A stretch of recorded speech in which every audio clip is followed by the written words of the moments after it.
Wow. Now for more videos like this, feel free to subscribe.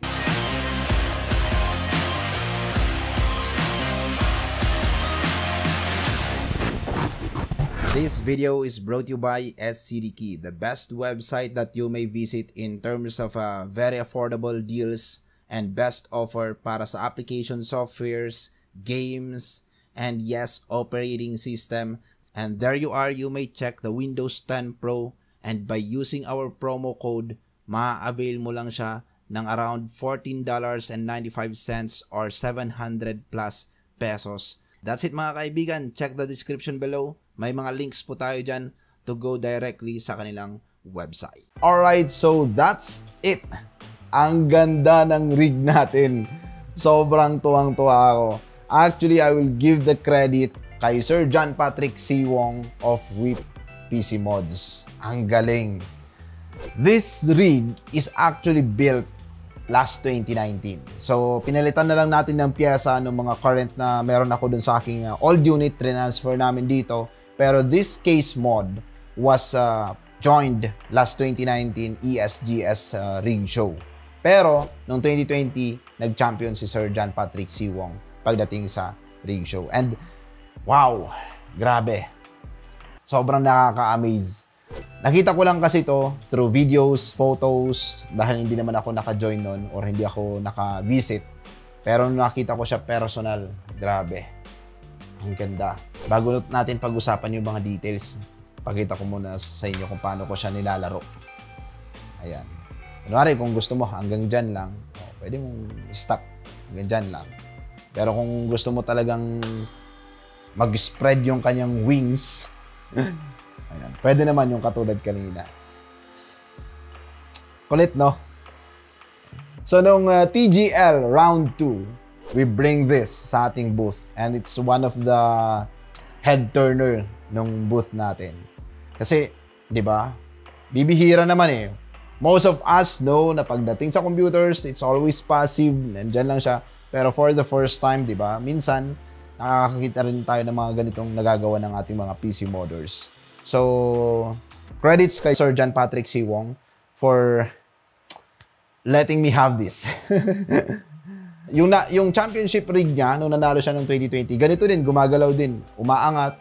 Parang it's like the in-win chassis. Hindi nga lang masyadong pumatok sa Pilipinas dahil nga medyo may kamahalan din naman talaga. Pero kung gusto niyo po na magkaroon ng ganitong casing, or ganitong mods, you want your build to be personalized like this, you may approach Sir John Patrick Siwong. Anyway, let's go sa details. Okay. Unahin natin yung specification na transfer ko dito. So, I transferred my i9, my RTX 3070. The components that was used here was actually from my PC build na ginagamit ko for my daily tasks. So, pang multitasking. So, it comes with 2x16, RAM, etc. So, it's not really that powerful pagdating sa gaming. Pero, it does the job naman pagdating sa multitasking. Actually, powerful na rin siya. Pero, if you are expecting na nilagay natin dito is yung mga top of the line, hindi naman. Kasi, hindi ko naman kailangan eh. And, ayun nga. Grabe. Speechless pa rin ako hanggang ngayon. Soft tubes ang setup nito. So, custom water loop. Para siyang naka-AIO na cooling system. Pero actually, these are all customized with separate radiator, pump, and meron siyang reservoir for the coolant.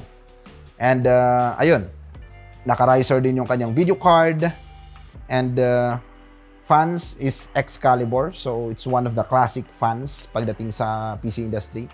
So, yung kanyang build is a bit, you know, rugged military setup, industrial. Medyo halo-halo na. Basta gusto ko medyo a bit classic. Not the usual minimalist contemporary looks ng mga builds ngayon. So, maiba lang. Dahil nga nagpa-modify ka na lang din, minsan gusto mo na lang din yung kakaiba. And on top of that, gumagalaw pa. Oo, di ba? Kulit. Ganda. Alright, so balik natin. Now, let's go and look at the physical attributes ng ginawa ni Sir John Patrick Siwong. This casing is actually from Cooler Master chassis. So, sa Master Box version.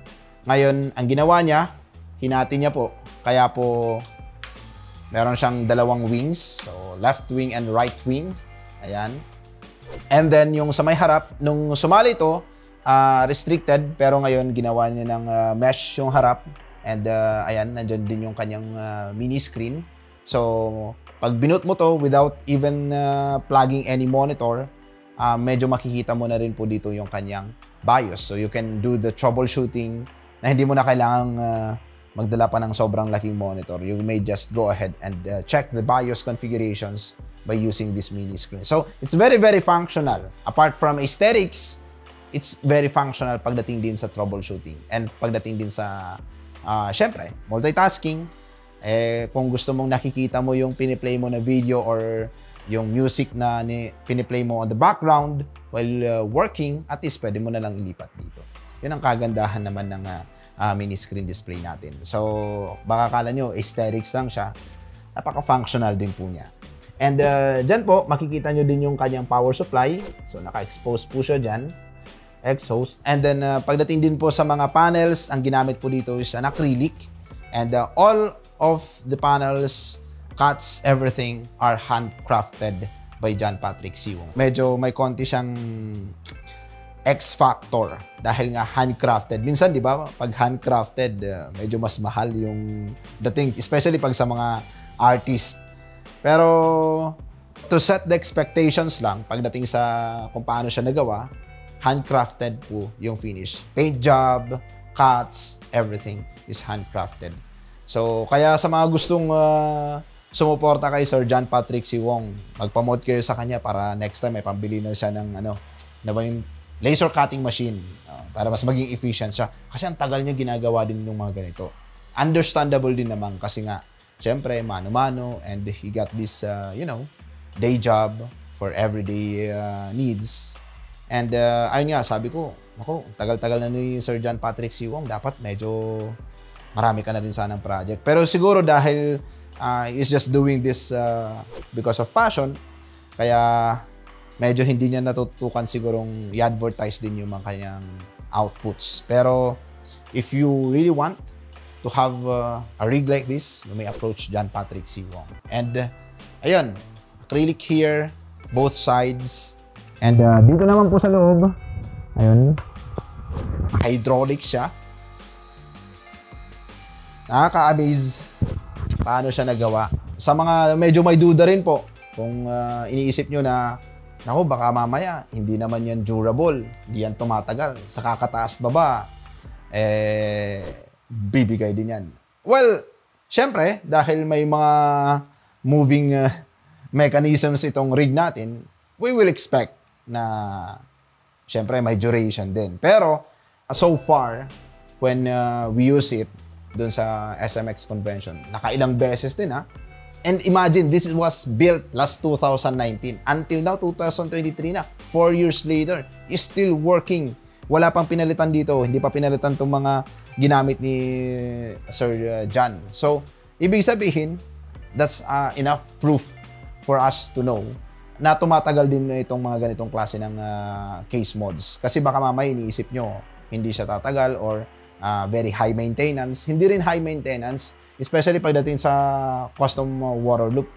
Depende naman yan sa gumagawa eh. If you will ask professional PC modders na gagawa for you, like, hindi ko na mababanggit po lahat. Baka mamaya may magtampong mga PC modder natin dyan na kaibigan. Pero I will just, share the modders that I recently, have an acquaintance with dito sa, sa Luzon. Syempre, nandyan si Sir John Patrick Siwong, Michael Dulay up north, then going sa NCR, nandyan naman si Mikey Lacerna, nandyan din naman si Paul Perez, nandyan si Sir Mike Samsin, JP Modified going south, Mad Mods, Bernardo Modchap, nandyan naman sila lahat. So, pwede niyo pong lapitan yung mga yan para sigurado po na yung output is tatagal. So, iniisip kasi ng ilan, high maintenance, etc. Hindi po high maintenance ang mga ganitong setup. At the same time na ma-maximize mo talaga yung actual performance, especially if you are building a rig that is loaded with i9 or Ryzen 9. Alam nyo ba na pag i9 tapos ang ginamit mo lang dyan AIO, or minsan pipilit natin, gusto ko kasi low maintenance, mag NHD15 na lang ako. Try nyo i-maximize, try nyo mag-render, especially if your workload is rendering, you're rendering Revit. Tingnan natin kung paano iinit yung i9 mo or paano mag-throttle.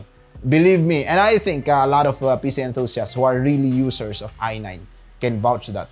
And daming na hindi talaga nila na ma-maximize yung kanilang i9 if they were just using air cooler. I'm not against of air coolers. It's very good choice. Especially if you are a bit new pagdating sa PC builds. Pero custom water loop is also very, very essential. So, bakit ka naman bumili ng isang napakataas na computer kung hindi mo naman magagamit yung full potential? Nag i7 ka na lang sana, di ba? Galing. Anyway, yun lang po. Gusto ko lang pong ipasilip yung aking... Gusto ko lang pong i-flex.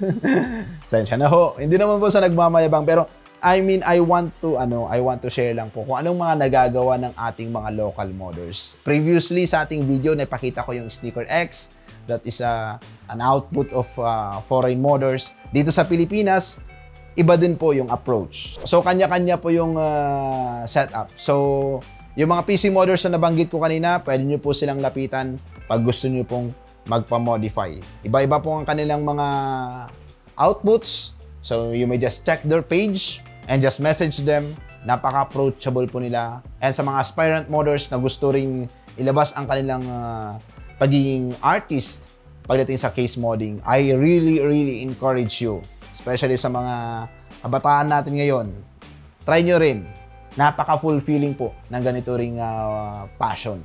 Daming opportunities and yun lang. Just stay put and enjoy. It's for the art. It's for the passion. Try case modding.